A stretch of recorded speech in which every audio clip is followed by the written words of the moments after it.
And I'll go back to that thought. The West Levee repairs north of La Llorona Park. Next slide. This was also sent to us. And there's, as you all know, we have ATVs and vehicles driving off the levee off to the side and damaging our levees, the slopes. Next slide. We're able to get out there with a motor grader. This is the West Levee Road, slope northbound. Next slide. Still same picture or from a different angle. Next slide. That's the final product. Next slide. This is the kind of work, and we do this on a yearly basis after our water is released. And when we're out there doing addressing these concerns, that's when we try to address the sign vandalism and other stuff we may find out there. So we do appreciate the stakeholders, residents, anybody who can reach out to us and let us know. We're actually doing this kind of work out there already. Next slide. This is residential debris dumped near riverbank downstream from La Llorona Park. Next slide, please. And this is a picture of our equipment, taking care of it, filling up those dump trucks and taking it to the landfill. Next slide, please. These are tires near the riverbank downstream as well in the same area. Next slide. And this is transporting to the Las Cruces landfill. And we do have an MOU with them, and they're actually able to take all our debris and tires, free of charge to the agency. So that's some of the work we do at the end of the fiscal year once we've met our production numbers for sediment removal, mowing, etc. We get to do some of this work right around this time of year. Come January, we'll go back to sediment removal. Go to the next slide, please. Okay, so yeah, I just wanted to briefly go over those slides and to let you all know that we're out there addressing concerns that the citizens have, and we're actually doing this on a yearly basis to remove debris and tires from the floodplain. Um, I do have a second presentation, but do you have any questions on this one? Yes.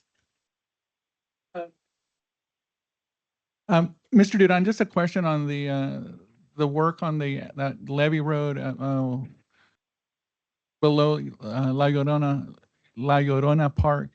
I know the gate keeps traffic from continuing along the riverbank or the river levee, but what about, I'm real familiar with that area.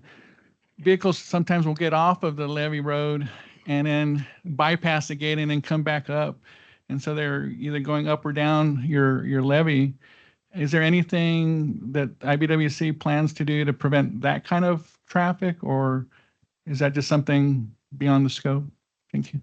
Yeah, I've seen that a lot myself, and I don't know that we have current plans to address that, to be honest with you, but that's something we can take up with the team and see what we can do about that. But you're absolutely right that right now they're if a vehicle is capable of doing it, they'll probably end up doing it. And they do it throughout the levees, not just at the gates, right? They'll take their ATVs and do it, and we try to put work with our public affairs to put notices out there and try to prevent it as much as possible. But at the end of the day, we'll go out there and try to restore it. Whether it's adding some gravel to restore it. Every year we're out there trying to restore. So. My question is, a few years back, we had some, presentations about, and there was evidently quite a lot of damage being done in areas where you all had already done environmental restoration of, habitats and that kind of thing. And at that point in time, you all bought the signs and put the signs up. And I believe there was some conversations with law enforcement entities here up and down the river, county, the sheriff's office, that kind of thing, about now that you have the signage, you are telling people this is what you can and cannot do. Have you all had any continuing problems in that area with um, people, of course, they're not really trespassing, but have you seen an uptick in the number of vehicles or in the dumping or has it decreased because of the signage and working with the law enforcement? It has definitely not increased as far as I'm aware, but there is on a yearly basis, sort of like the with the levies, people driving up and down. There is constant on a yearly basis that we have to go address this kind of matters, and we do notify local authorities and see if they can drive by and maybe establish some presence, and we try to do what we can. But as far as I know, I don't think there's been a significant increase. It's more or less, if anything, stayed the same from a few instances a year, and we just go out there, notify local authorities, and move forward. Um, does that answer your question? Yes, it does. And I guess actually would like to ask if it has decreased. Yeah, you see that it's about the same. Is that right? I think so, and I can look further into it and get you a better answer. But I don't definitely I don't think I don't think it has significantly increased. I can double check on that for you to be sure.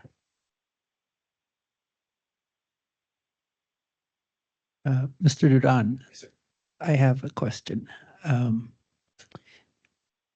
So in the images you showed us a little while ago, we saw examples of a lot of the uh,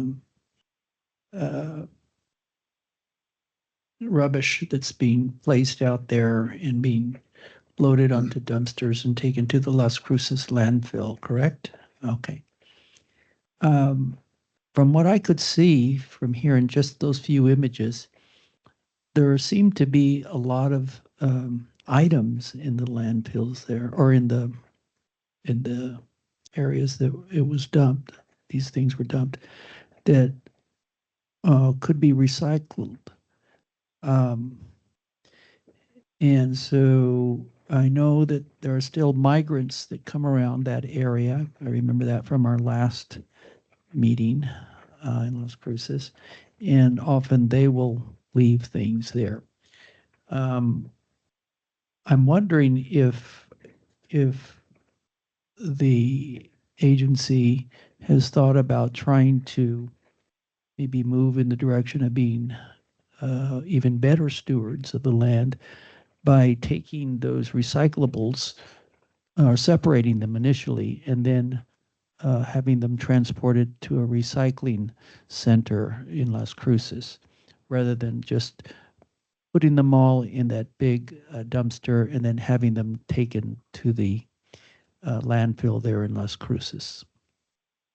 I think it's a great idea. I really would like to, you know, put it on the table for the team. I don't know if somebody from environmental online or here can comment on that. I don't know that, but if it's something that we can work into our work plan, I never thought of that, to be honest with you. But now that you mention it again, but now with the cross contamination and I know what type of materials the recycling company may or may not take based on I don't know. I would have to do a little bit of research on that to see into the possibilities, but I definitely think it's a great idea to look into. Well, thank you. Like so many things, it really comes down to money. And I would like to think that as good stewards of our river and the uh, uh, adjoining banks there, that IBWC could find in its budget a line item specifically for um, paying for the hauling of those items to a recycling center.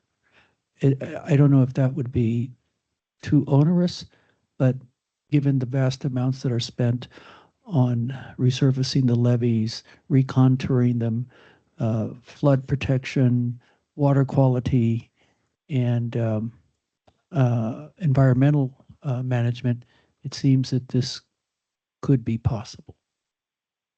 Oh, sure, we'll put it on the table for the team.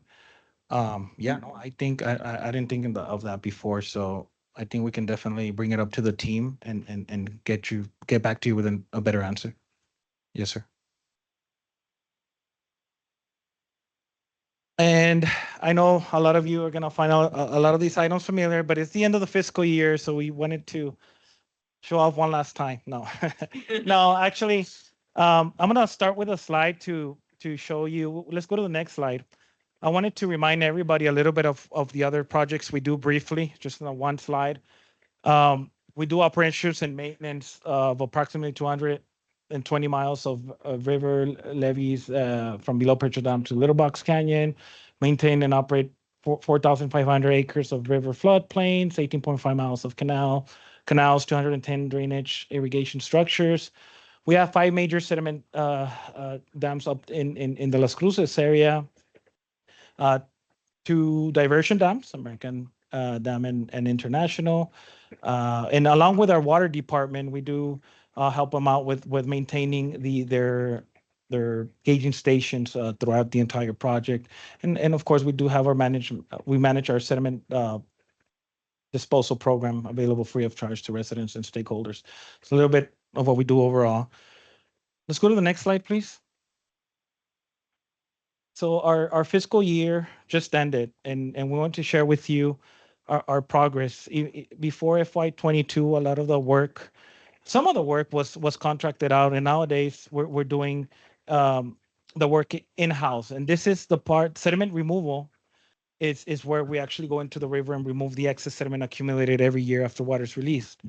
And as you can see, we've gained some ground on our goals and surpassed our goals even in this both years, FY23 and 24. And you see a slight decrease. Our teams, our field crews were actually asked to help out San Diego and other field offices. So there was a little bit of that. But I feel confident that we're going to keep hitting those numbers as we move forward. Let's go to the next slide, please. It's just a couple of examples. Once the river is dry, this is the type of sediment that it accumulates. But thankfully, we're getting more and more the resources we need. Brand new excavator right there, the articulating dump truck.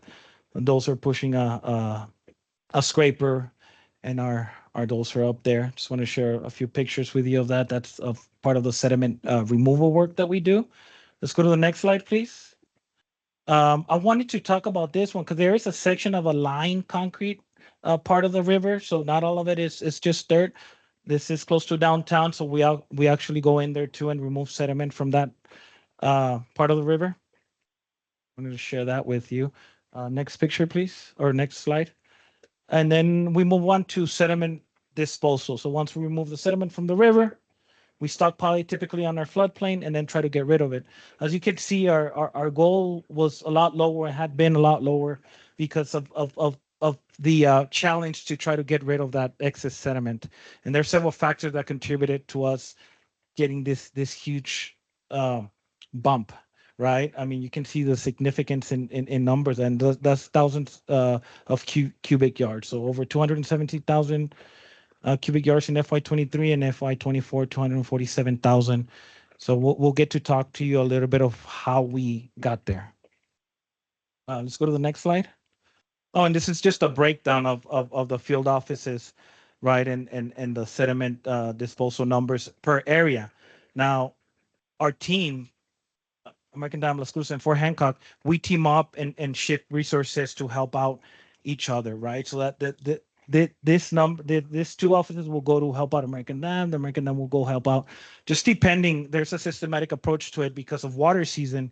At the beginning of the year, the water doesn't really reach Fort Hancock, for example. So we'll bring up our team to help out upstream.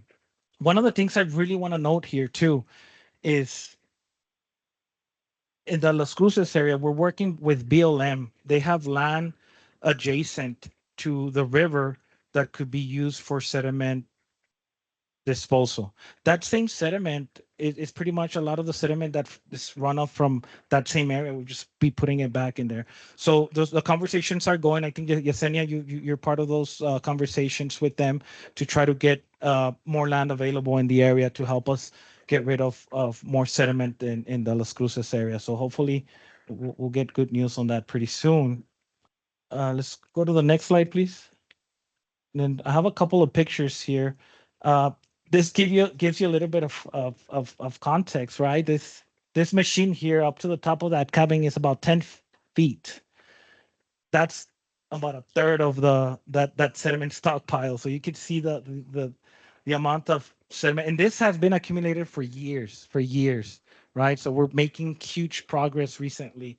Um, there are smaller stockpiles, right? That we're trying to get rid of, and eventually you want your floodplain to look like this, right? Where you have your nice hike and bike and nicely cleared, and in case of a flood event, high water flood event, you have your floodplain unobstructed.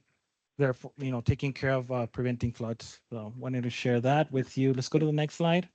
Okay, so we'll talk about how we accomplished this briefly.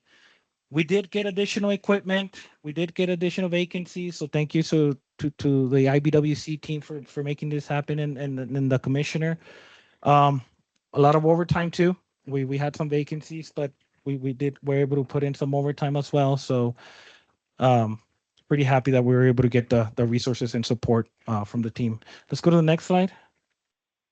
We do continue with our sediment disposal program. We've been presenting that to you every time we're out here. So this is just a one slide, I promise. But we have been adding signs everywhere we can to promote our QR code, and it's been pretty successful. Let's go to the next slide.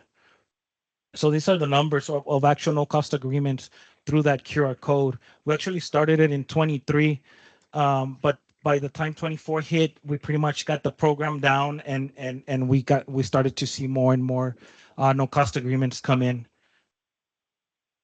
So it's pretty huge accomplishment again. Yeah, and that's pretty much it. That's our QR code.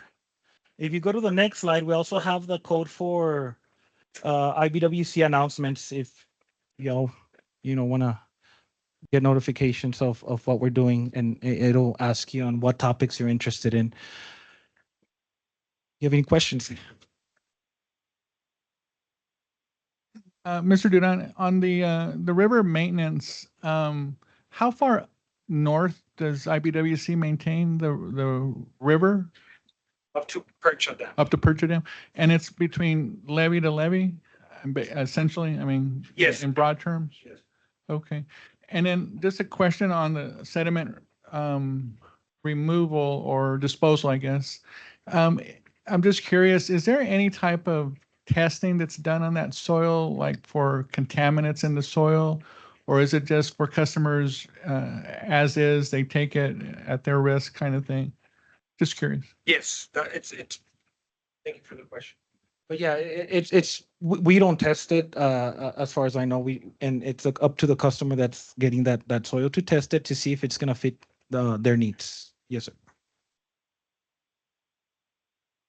Thank you, David. I'm actually a customer, It's yours, sir. Yes. Thank you. Thank you so much. and Yeah. I would take as much as I can. Uh, the difficulty was in the transportation, most unlikely, even though you guys have gotten those two pneumatic trucks, but you're having difficulties putting them on the roads once they're full up. Is there any solution to this? Maybe, because you got the two Regular dump the trucks. two tandems or the big behemoth, So is there anything in the forecast? And the other part of the question is, how often do you guys have to clean the river, or is this an ongoing effort all the time? And if you don't do it, how badly does it affect the hydraulics of that river? Yes, sir. Great question. Yes, for the first part of that question, we do have additional dump trucks. Road dump trucks have been ordered, so hopefully we'll get them August next year, hopefully. So that should help. Additional water trucks. There's additional equipment coming in that's going to help alleviate that. But yeah, we do have the articulating dump truck that's too big sometimes to cross roads, and so we did notice that. So we are ordering additional equipment to make sure that we're more efficient on that matter. But yeah, on the second question, it's a yearly thing, right? Every year when they release water from Elephant Butte Dam, massive amounts of sediment, it's brought along with the water. So every single year, we have that window of opportunity between January and March to get in the river and remove that sediment. But yeah, it's on a yearly basis, and if I remember, there's a sediment study that's being conducted to get the actual numbers that are brought down, which is in my head, I think it's around 400,000 cubic yards to 500,000 every year. And yeah, if we don't do it, basically you won't have a river demarcation, right, or where the water is guided, eventually causing floods to the neighboring communities. So no, it's a very impactful job that the field crews are doing out there, and it's a small crew. um I'm just amazed at the kind of work that they get done in such little amount of time, and they work very well together as a team.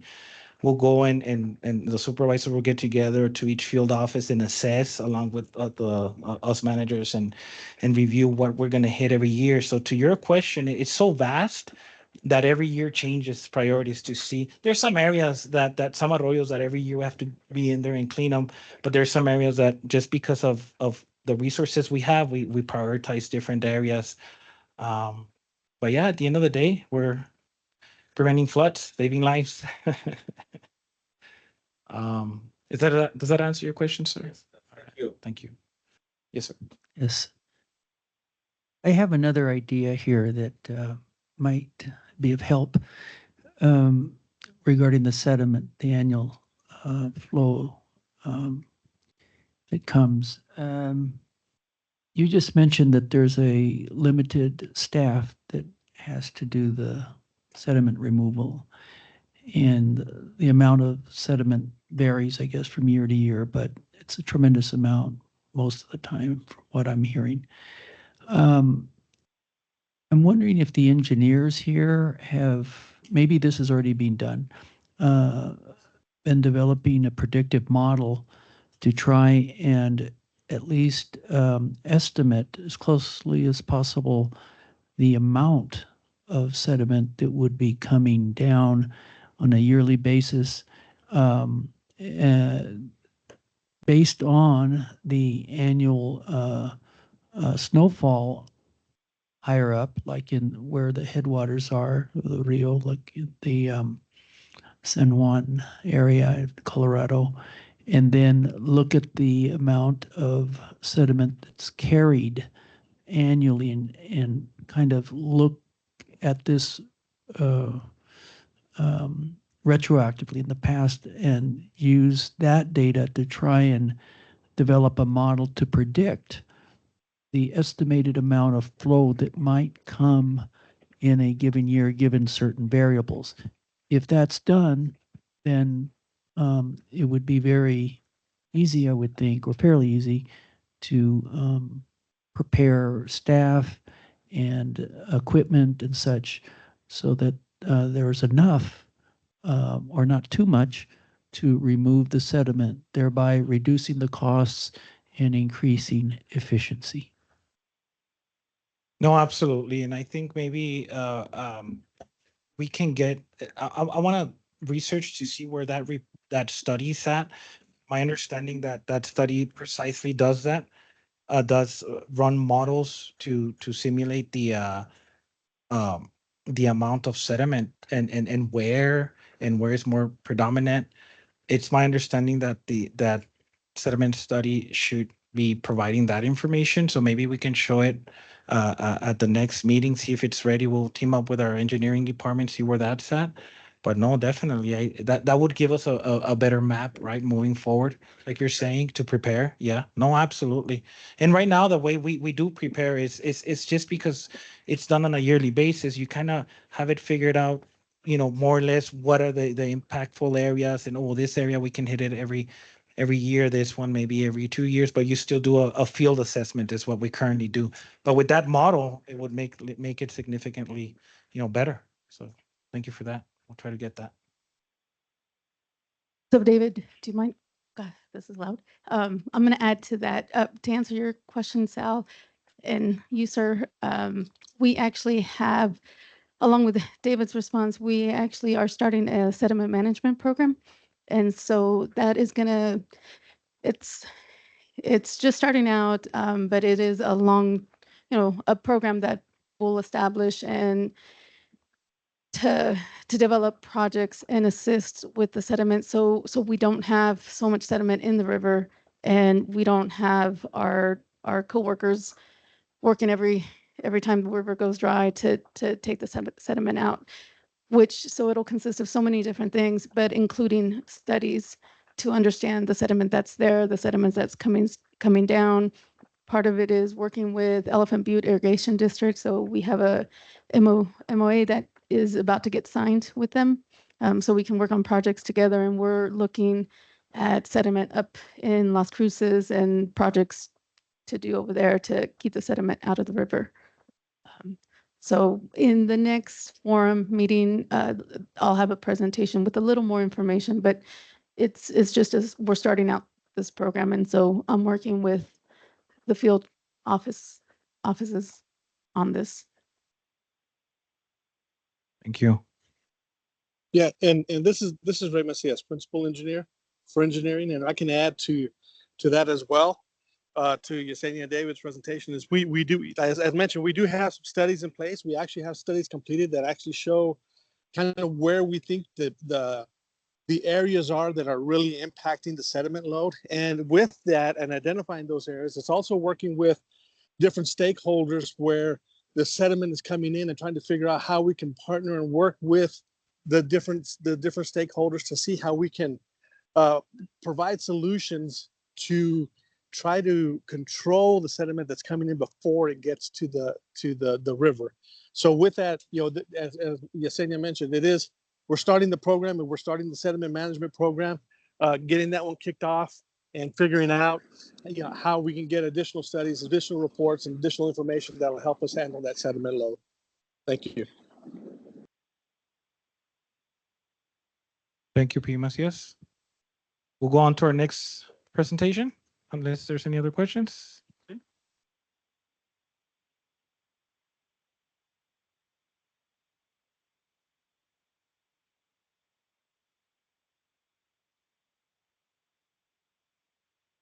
All right.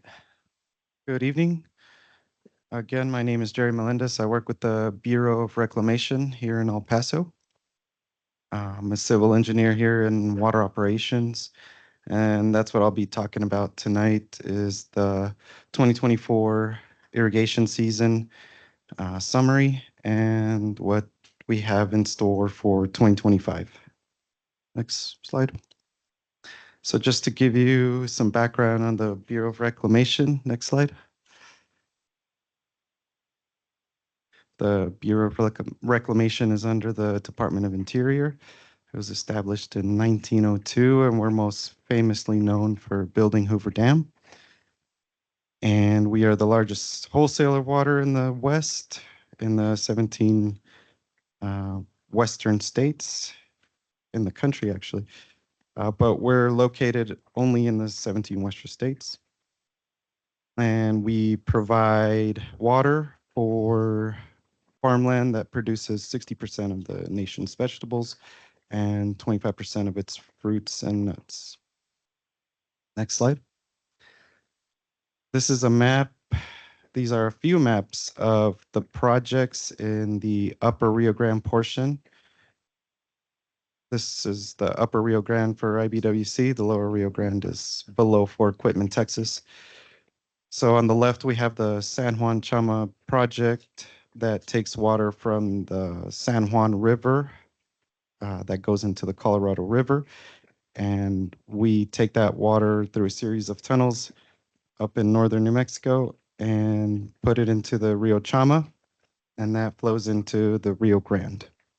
And that Colorado River water is mostly used in Albuquerque in the middle Rio Grande, and that water cannot be used here as of now. And then we have the Middle Rio Grande project, where Albuquerque is located, north of Elephant Butte. And then what I'll be talking about is the Rio Grande project, which is the Elephant Butte system all the way down to Hudspeth County in far west Texas. All right, next slide. And this is a graph, a table showing the dams in the Upper Rio Grande system that is managed by the Bureau of Reclamation and the Army Corps of Engineers. So our dams are Heron and Alvaro on the Rio Chama, and then also Elephant Butte and Caballo. And then the Army Corps manages Abiquiu, Cochiti, and Jemez. And they do sediment control, those dams, Abiquiu, Cochiti, and Jemez, as well as Caballo and Elephant Butte. They serve the purpose of sediment control. So after those dams were built, we saw less sediment coming into Elephant Butte, and so those dams hold back the sediment that could make its way down here. All right, and that's a map of the Rio Grande project from Elephant Butte Reservoir down to Hudspeth County. So the Rio Grande project can store up to 2.3 million acre feet at Elephant Butte and Caballo reservoirs combined. The New Mexico district has an acreage of 90,000 acres. The Texas district, EP1, they have about 69,000 acres, allowable acres.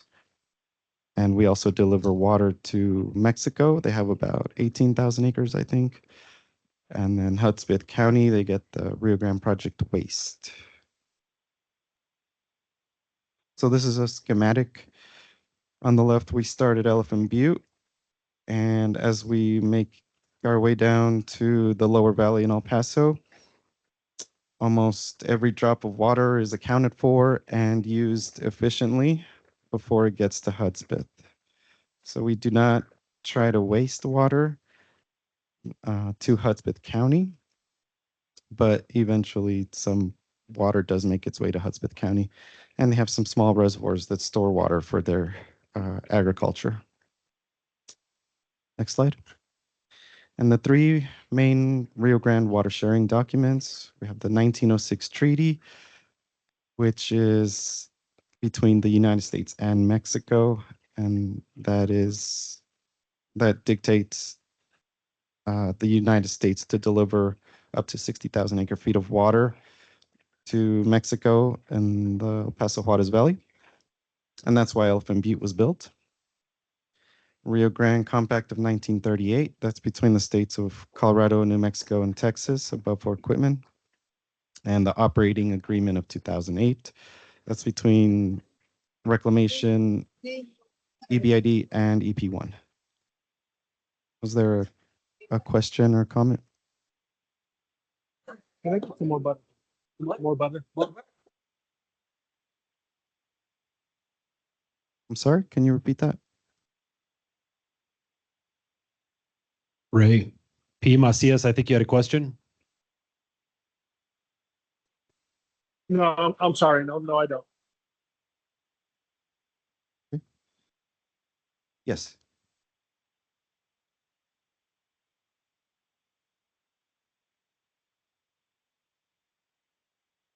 Thank you.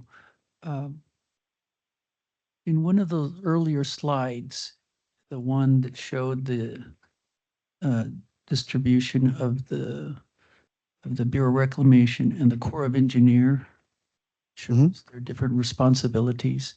Mhm. Can you go back to that slide, or that's not possible? Yeah, I think you can go back to that slide, the table of the reservoirs and Yeah, agencies that manage them.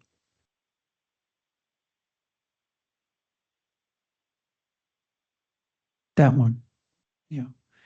So I'm looking at it on the far right there under flood control and sediment control.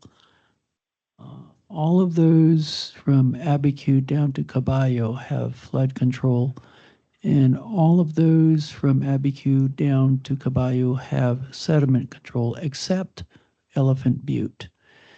So given what we just heard about sediment here. If there was sediment control at Elephant Butte, wouldn't that reduce a lot of the downstream sediment that occurs here in this part of the Rio Grande Valley? So I guess this talks about the purpose of Elephant Butte. It probably was not built for Elephant Butte. For sediment control, but it does serve as a sediment control structure as well. It has captured a lot of sediment in the past, especially before those other reservoirs were built. And as I understand it, a lot of the sediment that makes its way down here to El Paso, Las Cruces, that comes from the arroyos downstream of Elephant Butte and Caballo, from the watersheds. And Caballo captures a lot of sediment as well from the Gila. Mm-hmm. So it would not make too much difference if special sediment control structures were put in place there at Elephant Butte? They're not needed at Elephant Butte. And I know there are some sediment structures in some of the arroyos below Elephant Butte and Caballo. I know one of them is Broad Canyon Dam. That's a major one that is north of Las Cruces. And that captures a lot of sediment that prevents the Rio Grande from getting blocked, from the river getting blocked from sediment. So.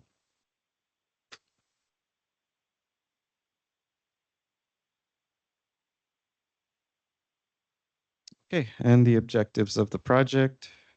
The primary is water supply to deliver to farmers. And I know El Paso Water has converted their acres into they converted that irrigation water to drinking water through a conversion contract, 1920 Act contract.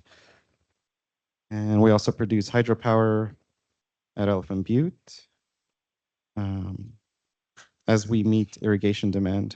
And rarely, but we have done it in the past, is flood control. Okay, so this is the 2024 April annual operating plan. We have an annual operating plan that we give out to the public in April every year.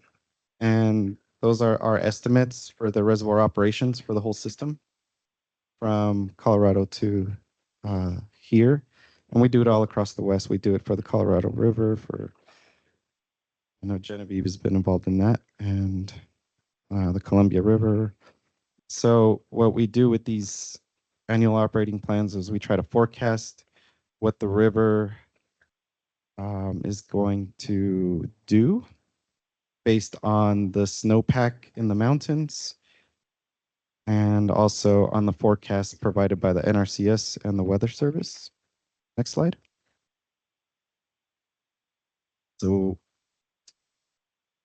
there's on the top left, we have a snow water graph that calculates how much snow there is in the headwaters and the mountains of southern Colorado and northern New Mexico. And then the NRCS, they publish their stream flow forecasts based on that snow water equivalent. And then we take those numbers and put it into our models and simulate water operations and water rights deliveries. And we come up with these estimations on reservoir operations, reservoir storage, and river hydrographs as well. Next slide. And this was what we predicted for 2024 and what actually occurred. What actually occurred is in the black line. So the snow melt runoff in April and May came a little earlier than we expected. And there's also more water than we expected, which is a good thing. And because we started Elephant Butte at around 25%, which is higher than what we are used to in these past 20 years. We, EP1, the Texas district, and Mexico were able to start their irrigation season earlier. So they started in March, and you can see Elephant Butte starts to go down. And then we get the snow melt runoff, so Elephant Butte goes up a little bit. And then as irrigation season progresses into the summer months and the snowpack runoff ends, Elephant Butte dropped down to where we are now. We're a little bit above 100,000 acre feet. Like we predicted, we're a little bit above that. And also what typically happens north of Elephant Butte is the river dries. So July through October, we did see some monsoon spikes, but the river has been dry and is currently dry right now. And then at the end of the year, we'll see a slight uptick in inflows to Elephant Butte as the state of New Mexico delivers the unused water by the Native American tribes up there. They have a senior water right going back to the Spanish, to the 1600s, I believe. And whatever unused water they have, the state of New Mexico will deliver it to Elephant Butte. And so that's what we expect. So we'll see a small increase at Elephant Butte. All right, next slide. And then Caballo. So EP1 in Mexico started early in March. And then EBID, the New Mexico district, came online in June. They started in June. And the summer demand was higher than we estimated. So we couldn't keep Caballo where we wanted to at around 50,000 acre feet. But we still managed to meet irrigation demand without having to bypass the power plant at Elephant Butte. All right, we try to pass all that water through the Elephant Butte power generators. All right, next slide. So as of right now, next slide. If you look at the left graphic, this is called the teacup diagram. Elephant Butte right now is 6% full, and Caballo is 8% full. So I think we have around 5% of the total storage for the project. So that's really low. And at this time last year, we were almost 3 times. We had almost 3 times as much water. Okay, next slide. And this is the Rio Grande flows at the headwaters for the past 8 years. So 2017, 2019, they were good years. 2023 was a decent year, a pretty good year. And last year, 2024 was similar to other low years such as 2021, 2022, but not as bad as 2018. And 2019 was a record year. Okay, next slide. And this is a graph showing the annual inflows into Elephant Butte from 1991 to this year. And for 2024, which is the red bar, it was below the median, that red line that runs across the graph. So it was around half of the median as far as inflow to Elephant Butte. And that is similar to other bad years like 2012, 2021, even going back to 2000. Okay, next slide. And this is just to show the fluctuations that we have here on the Rio Grande. And it's There's high variability from year to year. We'll have good years followed by bad years. And the 1980s and 90s in the graph on the right, that was considered a record supply era. It's not likely that we'll see that again. And also the early 1900s, that was also a record supply era. And that's when a lot of the compacts were created, the river compacts across the West. All right, next slide. And this is a cool graphic showing Elephant Butte starting in 1950 on the left. It's maybe about half full in 1954. The early 1950s drought hit, and it's just very low, hardly any water there. Other low years was like 1971 in the middle. 2013 was one of the lowest years as well. And 1986, you can see that when the reservoir was full. In 2020, we were about half full, close to half full. All right, next slide. And because of the 2023 snowpack that we had, which was good, that carried over, that water that we had from 2023 carried over into 2024. So for 2024, Mexico had a full allocation at 60,000 acre feet. EBID had 174,000, and EP1 had 283,000 acre feet. And so a full allocation, it could be considered maybe around 760,000 acre feet. So it was considered a good year, especially because we were able to start early on March 8th and end in late September. Okay, next slide. And these are the Mexico allocations throughout history. They're proportional to the project water supply. So Mexico got a full allocation this year, which was good. They were happy. All right, next slide.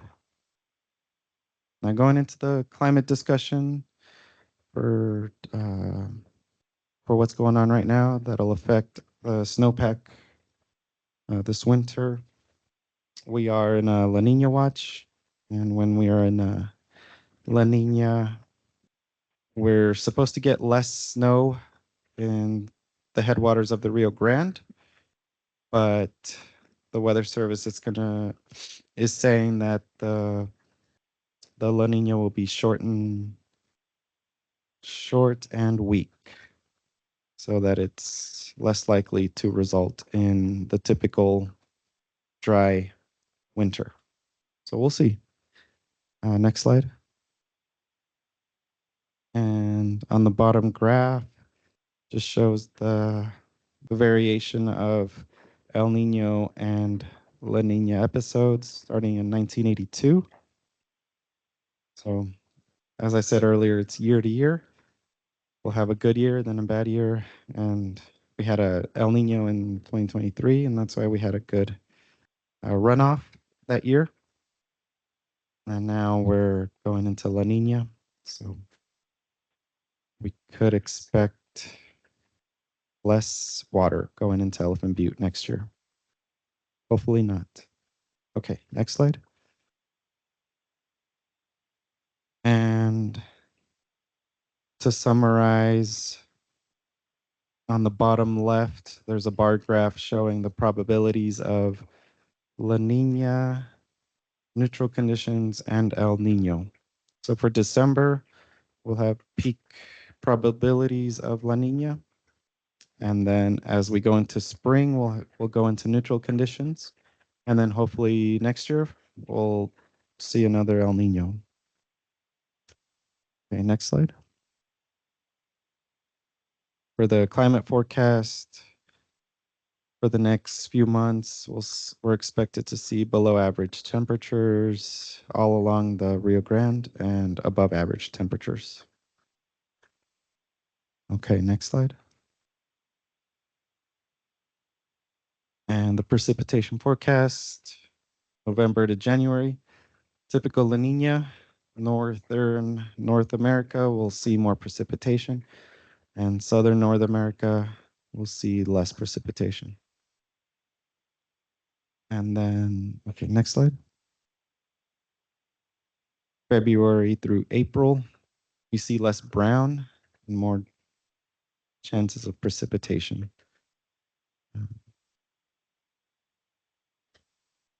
It looks like northwest and western Mexico will get hit hard with this La Nina.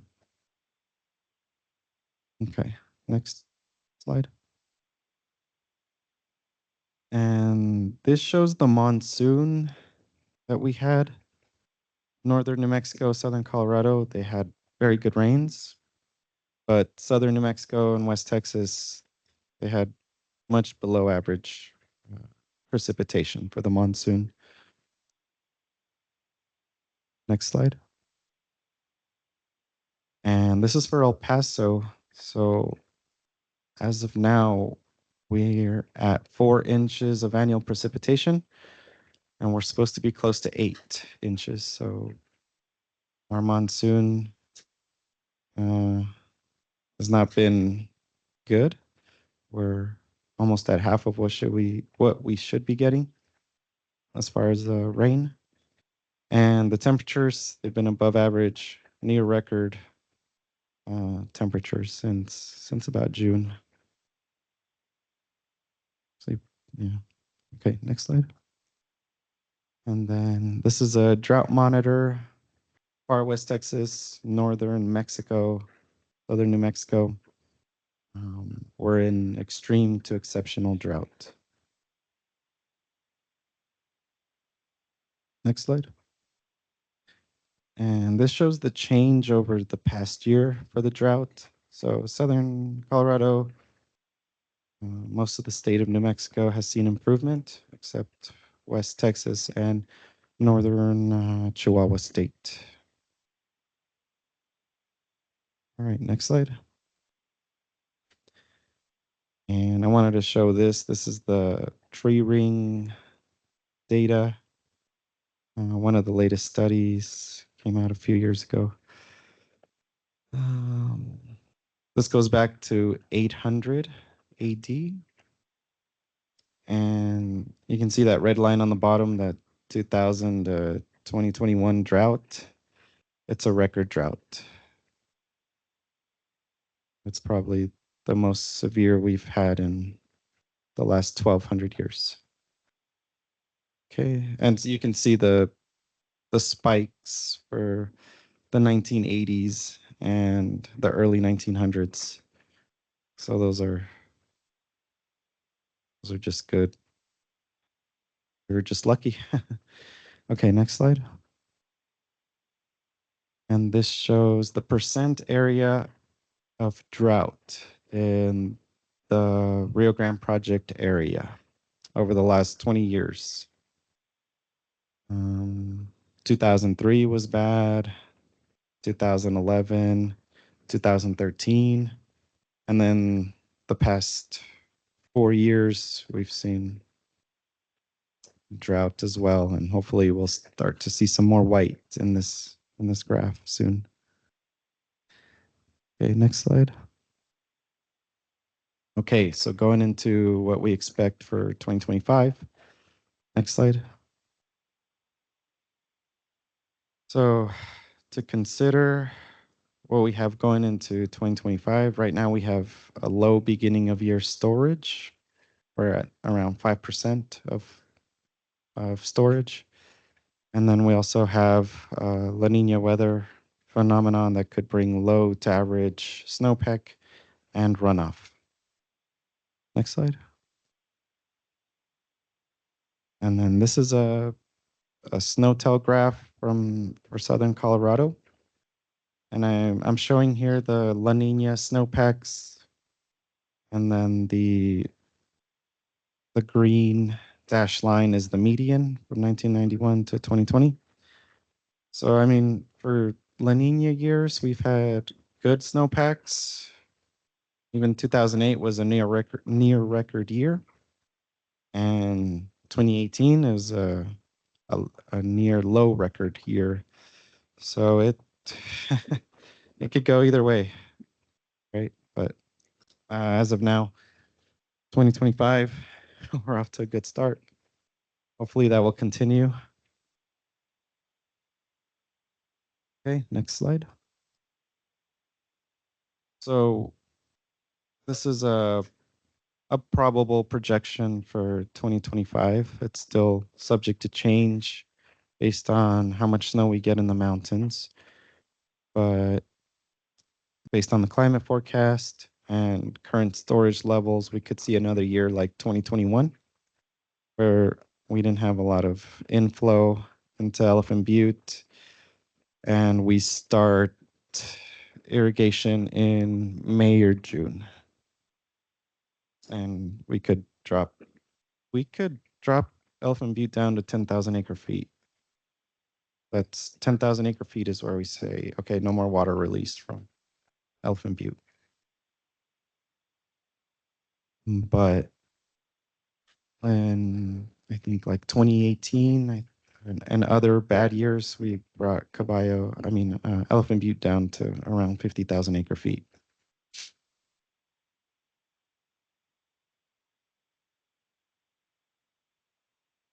And then for Caballo, as I said, we expect the season to start late May or June, and we'll try to keep Caballo around 15,000 acre feet. 12,000 is where we say no more water released from Caballo. So to summarize, we have less water than we did last year. We are expected to get less precipitation in the headwaters, less snow. The inflow for Elephant Butte this year was at 52% of median. And even though this irrigation season lasted 7 months from March through September, 2025 could start late and end early. Any questions?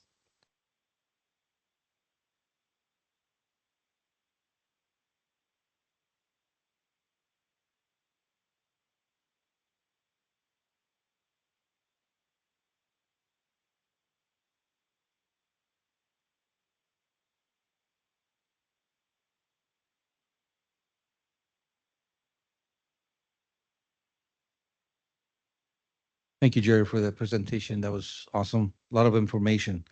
So I've been, you mentioned the San Juan River and piping. Mhm. Is that somehow connected with the excess water that Native Americans are not using? Or is it separate of that? It's separate. Separate. Mhm. So the piping, approximately, that would take water from the San Juan River all the way to the Rio Grande? Yes, to Heron Reservoir, and it's through a series of tunnels. I think there's 3 tunnels, 3 tributaries to the San Juan that we take water from and put it into tunnels that go into Heron Reservoir, and from Heron Reservoir into the Rio Chama. I see. And you're saying that the Elephant Butte is at 5% currently. And Well, Elephant Butte and Caballo. Kauai, both Yeah, I think Elephant Butte's 6%. 6%, Yeah. but average 5%. You said you can take it down to 10,000 acre feet. Yes, What percentage is that? 10,000. I think that's 0.5% Wow. or 1%. Okay, very low. 1%. Yeah, 0.5%. Um,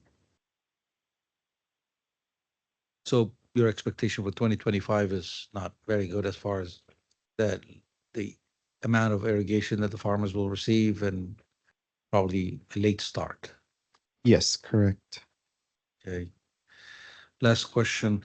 I know in the past, Bureau of Reclamation would keep a data of monitoring water wells. Do you guys still do that? No, we don't monitor wells, but we do Or wells data? fund. Like for, We fund the USGS, and they have a network of well monitors in the Mesilla Valley.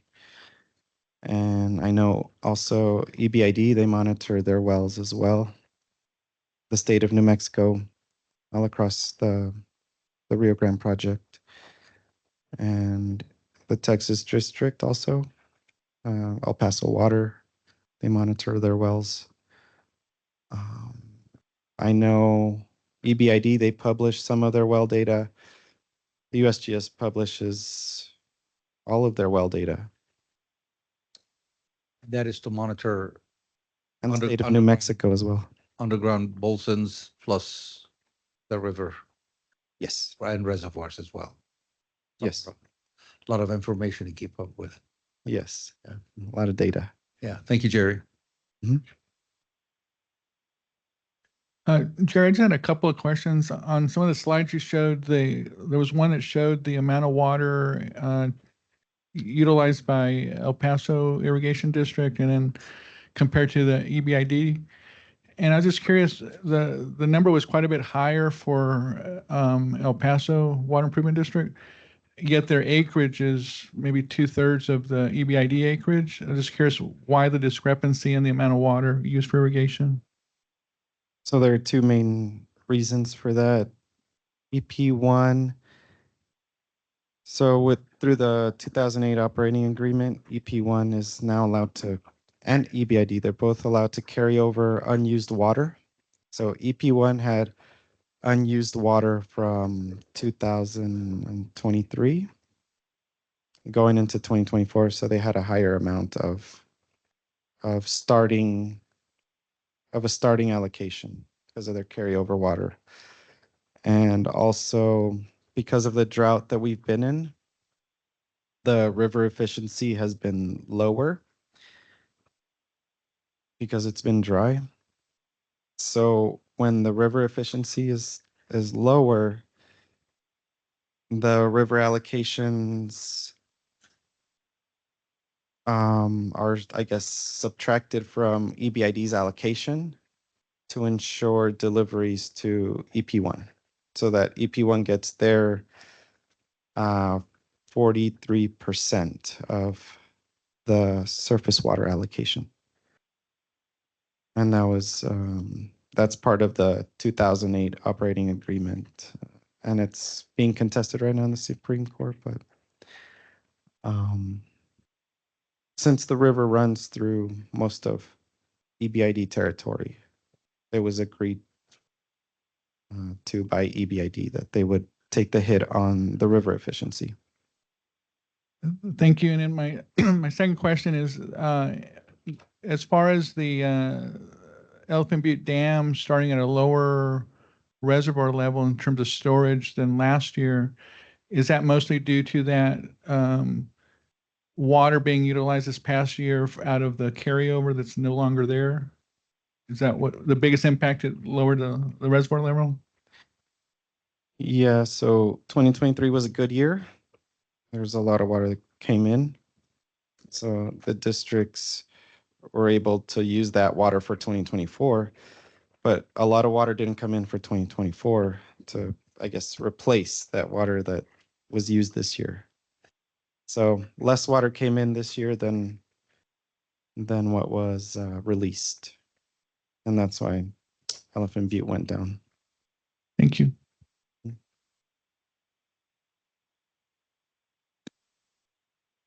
Great presentation, Jerry. I'll just mention that we publish our annual operating plan for the reservoirs on our website. And we also have a dashboard showing reservoir projections, stream flow projections from those AOP model runs, and also current conditions at our reservoirs. We up to update those every month, starting in January or February, Yeah, January. all the way through about August, I think. So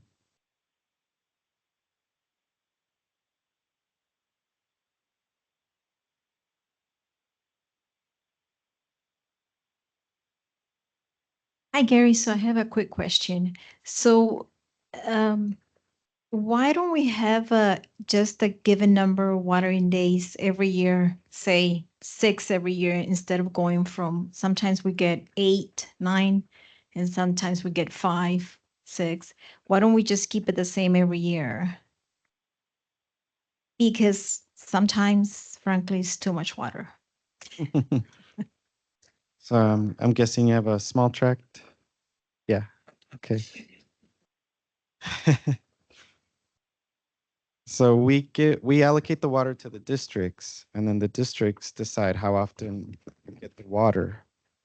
And depending on how much water they get from the project supply, that's how many waterings you'll have in a year. So, like for example, EP1, I think they had a full allotment to its farmers this year. So you probably got the maximum amount of what you could get at your small tract if you were in the El Paso district. But EBID, they only ran through June through August. And so their farmers didn't get a full allocation. They only got 12 inches a foot, and a full allotment would be like 3 to 4 feet for farmers. So their small tract irrigations would have been, for only lasted from June to August, and they would have been less. So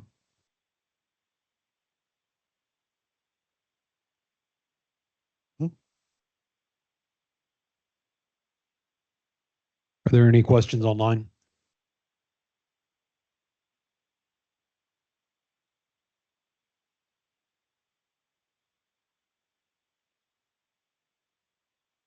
well, thank you for having me. And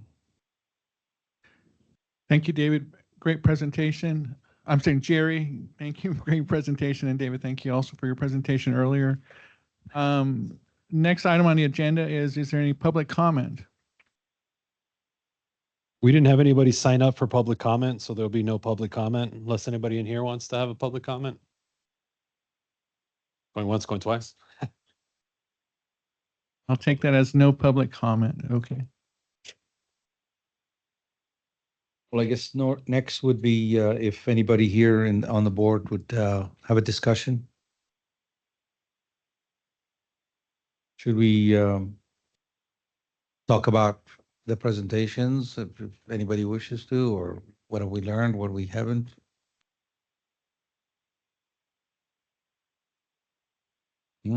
Okay. I guess the last item would be talk about the next agenda to see if anybody has a suggestion who to invite, what to present. The sediment program next time. Yes, I'll do a presentation on the sediment management program. Thank you. I myself had asked in the past if we could keep the issue of the restoration of the levees. It's been going on for such a long time. If we can somehow invite somebody from FEMA to come and give us an update, they're getting very close to issuing the flood-based elevation maps, firm maps. So maybe we can get somebody to come and talk to us about that sometime soon, see how it affects our area. Yeah, this is Ray Macias, and along those lines, we can definitely work with that because we're actually going to be meeting with FEMA representatives. I want to say next month So by the next scheduled meeting, we may have some information for you, or maybe the following after that one, but we can definitely put that on the calendar. That'd be great. Anybody else with any ideas? I think it would be great to get a presentation from SELA on their water operations, if that's an option.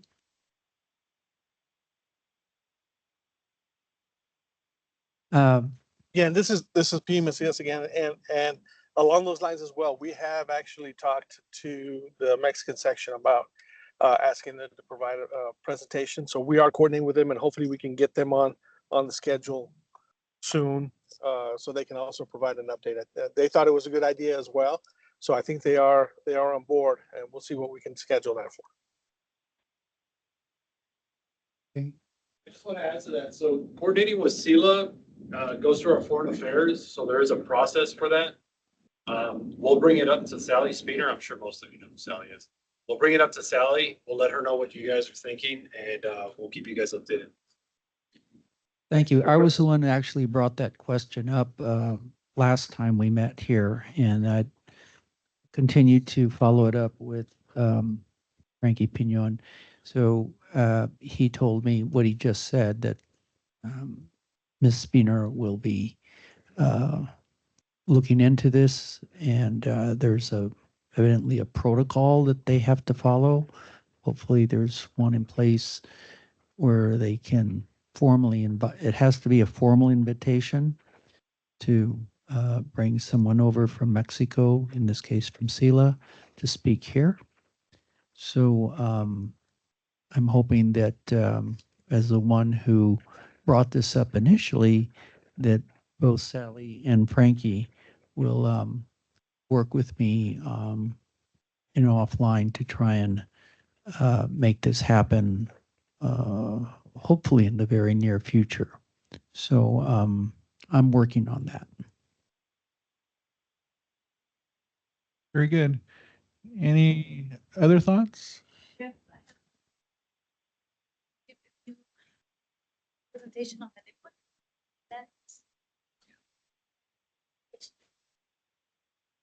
just gonna.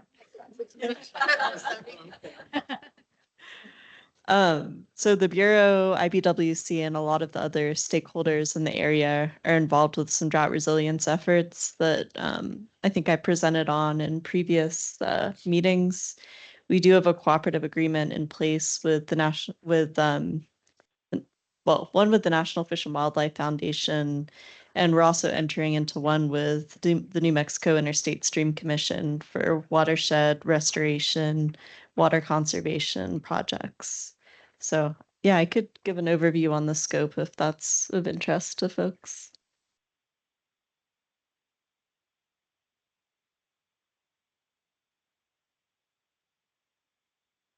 Any other thoughts?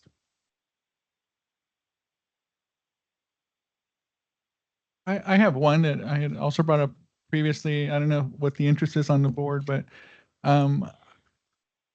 given the importance of the settlement between litigation between Texas and New Mexico over the water in the Rio Grande, the case that you're talking about, Jerry, that went to the Supreme Court and then was basically sent back to the states. And if there might be someone we could bring in to give an update on where that litigation stands and what the next steps are, I'd sure be interested in that.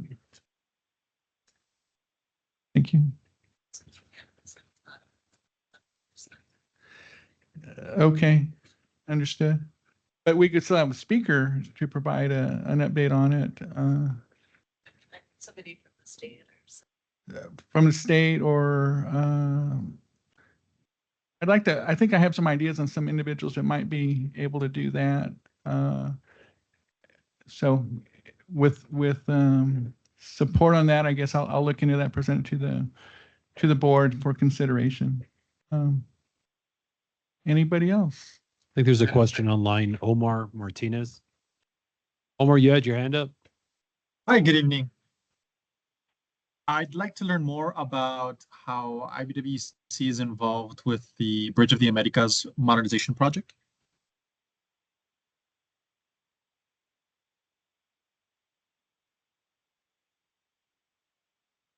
Okay, I'm writing this down. You said the BOTA, right? The BOTA modernization project. Yes.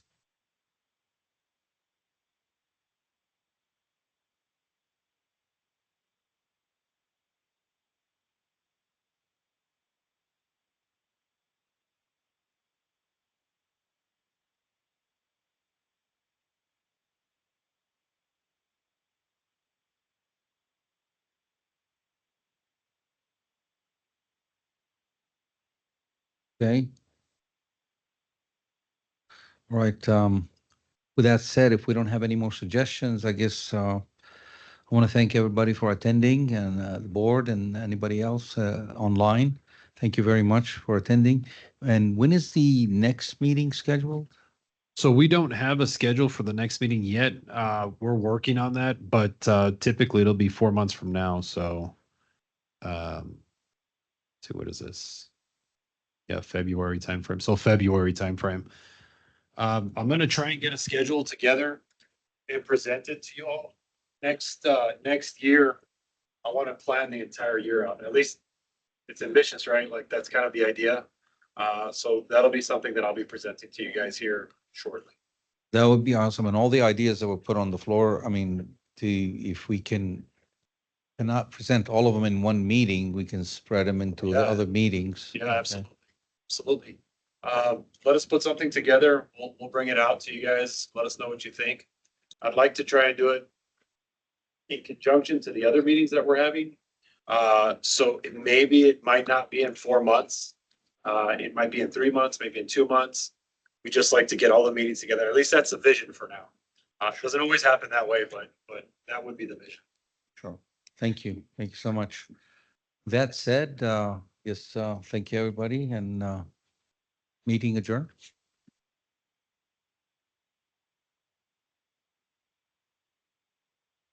Thank you, everybody.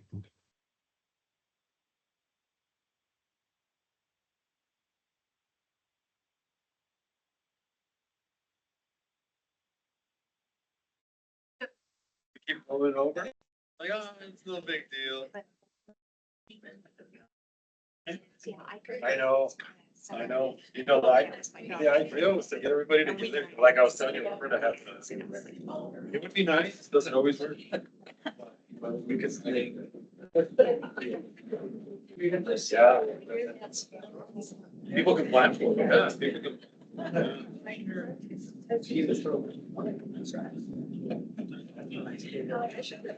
No, pues es que ya. I mean, like San Diego, right? Pero, yeah, sí, pues, la-